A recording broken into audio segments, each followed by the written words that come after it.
4月中，台南往来大约5.8吨的订单都销往新加坡。5月8号，一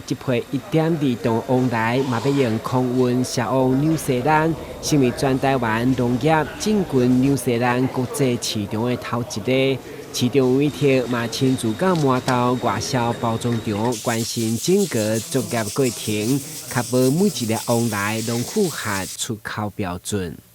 我们在包装上也接轨国际，在标示上以及在运输上也很多这个关卡要克服，所以非常感谢国际司农业部国际司，也感谢我们农粮署能够协助让这个通路能够顺畅。那这个通路第一波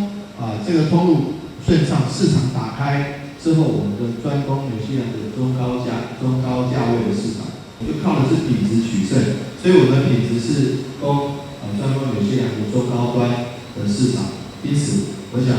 这部分市场的区隔清楚了，我们台湾购美外销就有更多的空间。因为台南往来进口纽西兰嘛是全台湾拍头阵，连中央农政单位拢在试验阶段，需要配合严格筛选加检验阶段。